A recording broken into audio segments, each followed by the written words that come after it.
Assalamualaikum warahmatullahi wabarakatuh. Bismillahirrahmanirrahim. Alhamdulillahi rabbil alamin.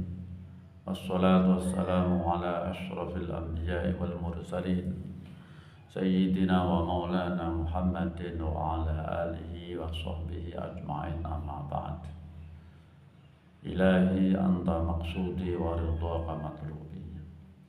Kepada saudara-saudaraku semuanya dimanapun berada, alhamdulillah kita dapat bertemu lagi dalam urian-urian kami tentang ilmu hakikat.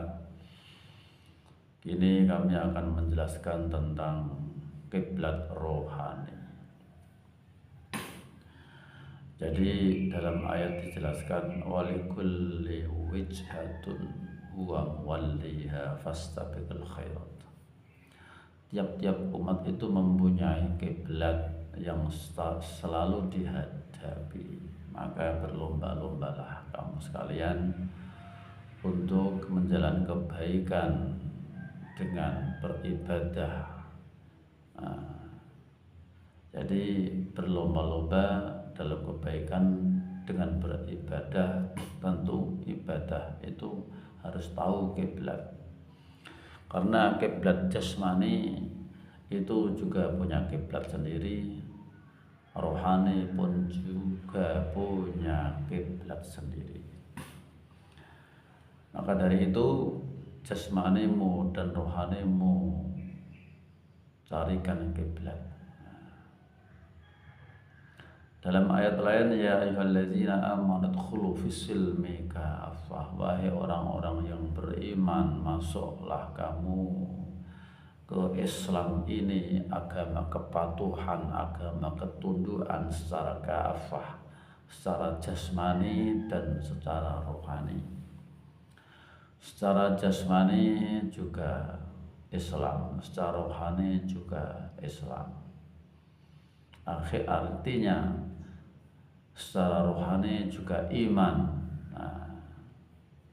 Maka di situ perlu di dalam ibadah yang secara demikian harus punya kiblat. Kiblat adalah sesuatu yang dihadapi.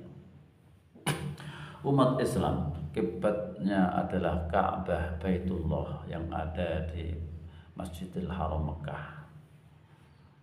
Itu kiblat jasmani. Kiblat jasmani. Jadi kalau kita sholat menghadap kiblat, itu harus jasmaninya yang menghadap kiblat. Rohaniyahnya jangan kau hadapkan ke kiblat, nanti tidak sinkron. Karena jasmani kiblatnya juga berupa jasmani, yaitu apa? Zuhiriyahnya Ka'bah itu. Rohani kiblatnya juga rohani. Apakah kiblatnya rohani itu? Kiblatnya rohani adalah guru rohani, atau yang dinamakan al-mursyid. Dalam ayat lain disebutkan wa may yudlil falan tajida lahu waliyyan mursyida. Orang yang sesat itu orang yang hidupnya ini tidak menemukan seorang pembimbing, yaitu wali yang mursyida. Tidak ketemu dengan wali yang mursyida, itulah sesat. Maka temukanlah wali yang mursyida di dunia ini sebagai kiblat rohanimu. Tidak menghadap ke jasadnya seorang wali yang mursyida itu tidak, tapi di baliknya jasadnya wali yang mursyida, yang di situ ada nur Allah, karena beliau adalah khalifah Allah. Rohaniyahnya itu ada nur Allah yang dititipkan pada wali yang mursyida itu, guru rohani. Maka secara demikian, maka Islammu akan menjadi kafah secara lahir dan secara batin. Jadi Di dalam aturan Thariqat Naqsabandiyah Khalidiyah itu ada yang namanya Robitoh, menyamakan frekuensi atau gelombang atau getaran rohani. Dengan apa? Menghadapkan rohani ke rohaniyahnya rohani. Nah, jadi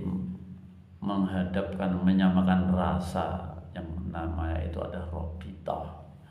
Dengan demikian maka rohaniyahnya sang murid akan ketarik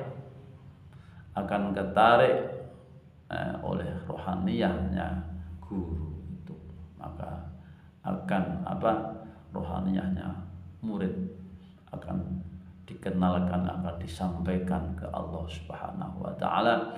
Karena rohaniyahnya guru akan sama dengan rohaniyahnya Nabi Muhammad SAW, yaitu Rasulullah Muhammad. Itu secara logika ilmiahnya Robitoh yaitu adalah hatinya memandang kepada guru, maka rohaninya akan tertarik. Seperti secara ilmiahnya adalah makanan yang dilihat oleh seorang yang sangat lapar sekali, baru dilihat saja sudah terasa, sudah kemencer, apalagi dimakan. Nah, itulah itu namanya Robito akan tertarik.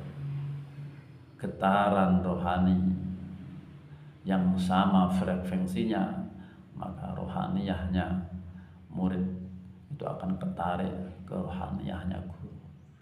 Ini adalah kiblat rohani. Dengan demikian orang-orang hakikat maka akan kenal dengan Allah Subhanahu wa taala dengan secara hakiki. Begitulah cara mengenal Tuhan. Begitulah cara mengenal Tuhan, yaitu carilah guru rohani. Tidak sembarang guru. Guru rohani adalah guru yang ada di silsilah Thariqah, Thariqah arwah tentunya. Yang namanya guru rohani adalah guru yang ada di silsilah Thariqah itu. Karena untuk menghantarkan ke hakikat tetap lewat Thariqah. Tidak akan bisa orang berhakikat tanpa Thariqah. Karena semua itu adalah ada metodologinya, ada kaifiatnya, supaya seiring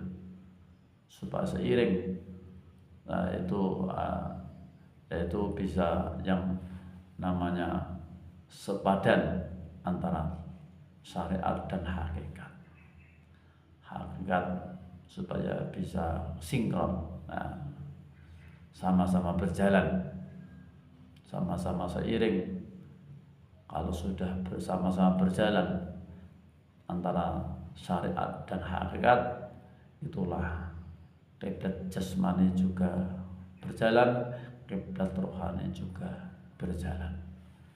Akhirnya Islamnya bisa kafah sesuai dengan ayat ya ayyuhalladzina amanu qulu fis-silmi kafah wa la tattabi'u khutuwat syaitan. Sekian dari kami saudara-saudaraku, ini adalah tentang uryan Thariqat Naqsabandiyah Khalidiyah. Semoga bermanfaat.